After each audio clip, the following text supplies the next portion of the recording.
क्या जो अभी एक हम लोग जिसे नीतीश कुमार और तेजस्वी यादव का फॉर्मिडेबल कॉम्बिनेशन मान रहे हैं, उसकी काट के लिए बीजेपी या एनडीए ने कौन सा फॉर्मिडेबल अपनी तरफ से कॉम्बिनेशन किया है? भारतीय जनता पार्टी की नीति ही है। और हमारे प्रधानमंत्री जी कहते हैं कि हम 130 करोड़ देशवासियों के विकास और उसके न्याय के लिए हम काम करते हैं। हम उसकी ज़िंदगी में खुशियाँ लाने के लिए काम करते हैं। नहीं, मैं बता रहा हूँ, थोड़ा आप ही की बात पर मैं आ रहा हूँ, लेकिन थोड़ा इसको और स्पष्ट हो इसलिए मैं यह बात कर रहा हूँ कि आप कोई समीकरण बनाना चाहेंगे क्या? कोई हम समीकरण, हमारे पार्टी की नीति है जनता का समीकरण, सबका साथ सबका विकास हमारी नीति है। हम सबका साथ लेकर हम अपना समीकरण बनाना चाहते हैं। हम किसी वर्ग, समुदाय और किसी समूह का हम समीकरण नहीं बनाना चाहते। हम अपनी नीति पे काम करने वाले हैं और हम उस नीति के खिलाफ जरूर हैं और जनता भी समझ रही है।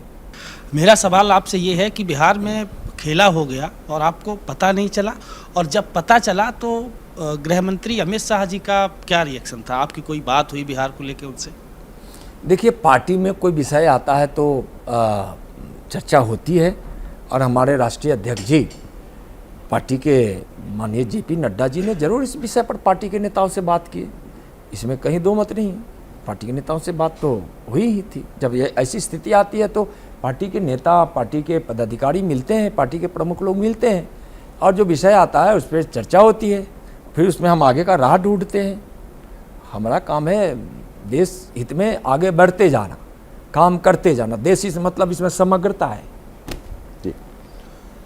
एक सर, आपकी सरकार पर हर राज्य में जो विरोधी हैं वो एजेंसियों के दुरुपयोग का आरोप लगाते हैं, और अब तो बहुत प्रेडिक्टेबल हो गया है। जिस दिन विश्वास मत परीक्षण था बिहार विधानसभा में, उसके एक शाम पहले आरजेडी के नेताओं ने ट्वीट करना शुरू किया कि एजेंसियों के लोग पटना पहुंच गए हैं और सुबह कुछ कार्रवाई होगी, और वाकई में जब सुबह होती है तो फिर छापे पड़ने शुरू होते हैं। एक तो इस पर आपसे एक जवाब चाहेंगे कि आपको क्या लगता है जो विरोधी आपके आरोप लगाते हैं? इन छापों में एक छापा पड़ा गुरुग्राम के एक मॉल में छापा पड़ा। उसके बाद से तेजस्वी यादव लगातार कह रहे हैं कि उस मॉल से हमारा कोई लेना देना नहीं है, उल्टे वो कह रहे हैं कि इस मॉल से कनेक्शन तो बीजेपी वालों का है।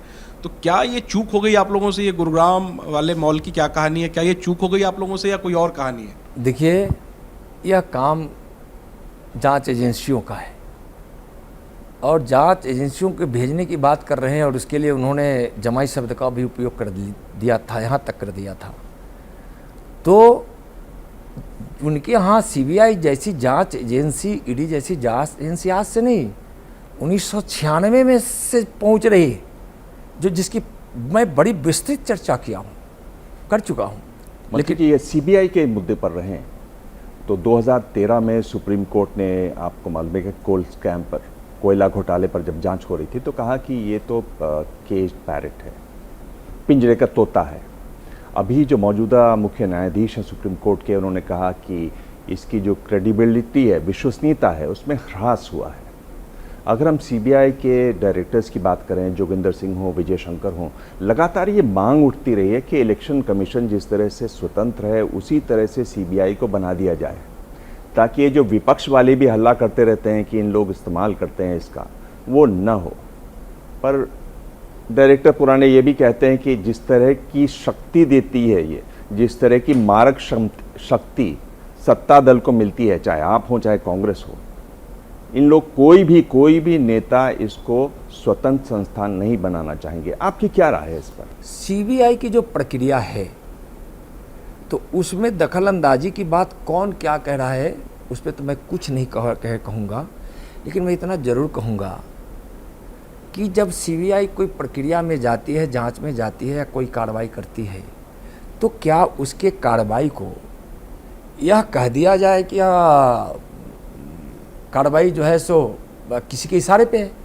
तो इसका मतलब तो है कि कोई भ्रष्टाचारी, कोई अपराधी, कोई घोटालेबाज, कोई कानून को तोड़ने वाला, देश को नुकसान पहुंचाने वाला, देश की अर्थव्यवस्था को नुकसान पहुंचाने वाला, इस देश का पैसा जो विकास में लगना चाहिए, गरीबों को उत्थान में लगना चाहिए, वह किसी के द्वारा, चाहे कोई भी हो, उसके द्वारा अगर वह हड़प लिया जाता है, घोटाला किया जाता है, उसमें भ्रष्टाचार है, तो क्या सीबीआई वैसे भ्रष्टाचारियों को क्या बोले कि जय भ्रष्टाचारियों की? ऐसा बोलेगा थोड़े, वो तो कार्रवाई करेगा कानून के तहत। उसे वो इसीलिए तो सीबीआई है, इसीलिए तो उसको स्वतंत्र किया गया है। एक और सवाल है, मैं 2 पुलिस अधिकारियों के नाम ले रहा हूं, जिसमें जूलियो रोबेरो हैं, जो आप जानते हैं कि पंजाब में डीजी रह चुके हैं। उस दौर में और न्यूयॉर्क टाइम्स में बड़े लेख छपे थे इस बारे में, जब पंजाब में आतंकवाद था, जिस कड़ाई से उन्होंने वहाँ पर काम किया था। डी शिवानंदन हैं, जो महाराष्ट्र में डीजीपी रह चुके हैं। इनका कहना है कि जब आप सीबीआई और ईडी और एनआईए को भेजते हैं राज्यों में, तो राज्य की जो पुलिस है उसका मनोबल टूटता है। जब सीआरपीएफ, सीआईएसएफ को आप भेजते हैं तो राज्य की पुलिस और इन संस्थाओं के जो संबंध हैं वो बिगड़ते हैं, और अच्छा हो कि आप इससे बचें। इस पर आप क्या कहना चाहेंगे? ये गंभीर मुद्दा है। एक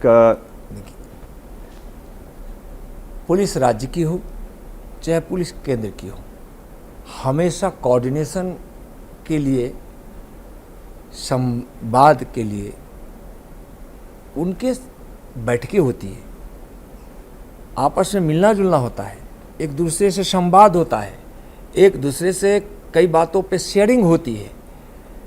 और मैं बताऊं कि साल में एक बार डीजीपी कॉन्फ्रेंस होता है, जो स्टेट पुलिस के मुखिया होते हैं, बीच बीच में भी उनके साथ मिलना होता है। तो ऐसा नहीं है कि एक दूसरे को सहयोग करती है। आप जैसे मैं बताऊं कि नक्सलवाद के एरिया में हम पैरामिलिट्री फोर्स गृह मंत्रालय भेजती है ना, हम वहाँ जाते हैं तो कोई विषय पे जाते हैं तो राज्यों से सहयोग लेते हैं ना। तो यह सहयोग लेना, सहयोग देना, संवाद करना, समन्वय रखना, यह प्रयास केंद्र की ओर से हमेशा होता है। मैं ये पूछ रहा हूँ कि जैसे आप देखिए बंगाल में चुनाव के आसपास, महाराष्ट्र में हमने देखा कि स्थानीय पुलिस और जो यहाँ से लोग जाते हैं उनमें थोड़ी सी रगड़ हुई, इसकी खबरें हमने देखी हैं। आपको क्या लगता है कि वो सही नहीं है, या आपको लगता है कि उस पर और ध्यान देना चाहिए, या ये जो चिंताएं व्यक्त की हैं इन 2 बड़े पुलिस ऑफिसर्स हैं जो अब रिटायर हो चुके हैं, इनका कोई मायने नहीं है? देखिए, आप बंगाल की बात किए, बंगाल को हम सब जानते हैं, और बंगाल की सरकार किस मोड में रहती है यह भी जानते हैं, और उसका क्या क्या नुकसान इस देश को, सिर्फ बंगाल को नहीं, इस देश को पहुंचता है, यह भी देशवासी हम सब जानते हैं। जब वहाँ पैरामिलिट्री फोर्स जब जाती है तो या तो ऐसी ज़रूरतों पे जाती है जब वह राज महसूस करती है, या लगता है केंद्र को कि नहीं यहाँ हमको जाना चाहिए, तो उसको सूचना देकर हम जाते हैं। अम्फान एक उदाहरण है बड़ा। क्या मजबूरी है मेरी, बताइए। मैं अभी आपको बताती हूँ कि मैंने ओए होए होए होए नमकीन के चटकारे लेते हुए टकटकी मार के डिबेट शो को पॉज रिपीट कर करके देख रहे हैं जोगिंदर जी। इनकी तरह आप भी देखें अपनी फेवरेट डिबेट्स को रिपीट कर, और डाउनलोड कीजिए एबीपी लाइव ऐप अपने स्मार्ट टीवी पर।